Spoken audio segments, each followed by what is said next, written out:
Now, if you've been around the SQL Server world, and if you've been coding T-SQL for any longer than about an hour and a half, you're well aware of transactions.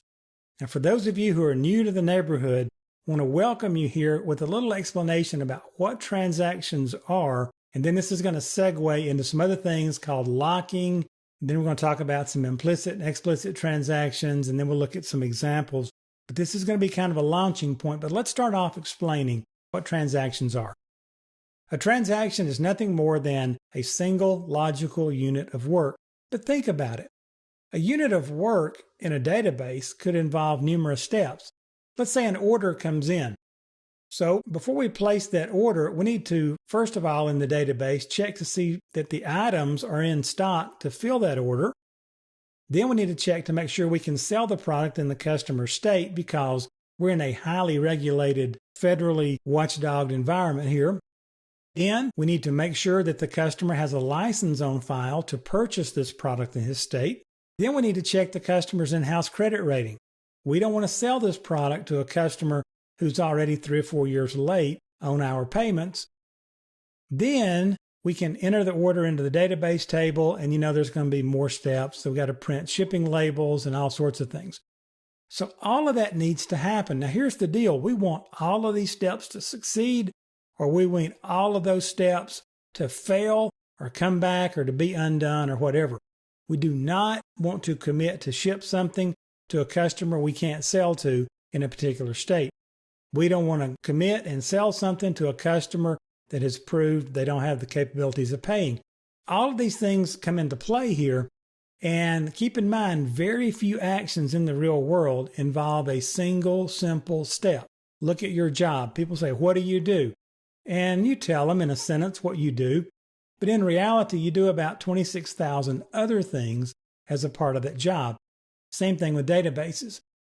Now, there's a term out there called ACID that you're going to hear to describe the properties of transactions in a SQL Server database and in most database products, as a matter of fact. And this acronym stands for atomicity, consistency, isolation, and durability. Now, atomicity has to do with every transaction being treated as an atomic unit of work.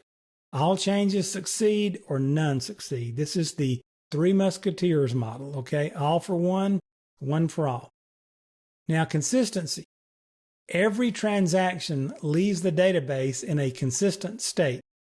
Now, consistent state means based on object and database constraints, we haven't violated anything, we haven't damaged the database integrity. So when our transaction is completed, the database is fine, it's cool, it's just the way it should be. Isolation. Every transaction needs to occur in isolation from the other transactions in regard to database changes.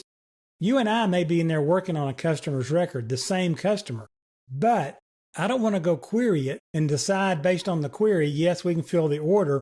And while I'm out here getting my stuff together to fill the order, you come in, place an update on that, and you basically take some of what I was trying to sell to someone. And so we've kind of stepped on each other in the process. Isolation makes sure that doesn't happen.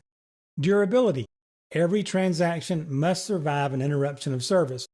What happens if there's 23 steps in my transaction for placing an order, and about step 15, we have a power hit and the server goes down?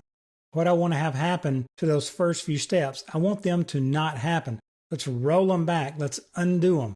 Let's don't do half of a transaction where we ship things out, but we never bill for it, right? Those kinds of things. Now, SQL Server 2012 utilizes a number of mechanisms to maintain these ACID properties, to make sure that our transactions leave the database in the shape we want. Now, locking is one of the major mechanisms employed to maintain the consistency in our transactions. And locking is another cool way that we work with transactions to keep all of our data actions separate from each other. And we're going to talk about locking a little bit deeper in a video entitled Understanding Concurrency, so you can look for that. So transactions are vital.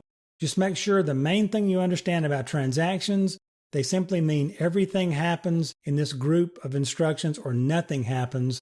And that whole group of instructions is called a transaction. And then we will dig a little deeper into locking and transactions and so forth as we move through the next few videos. So join me there.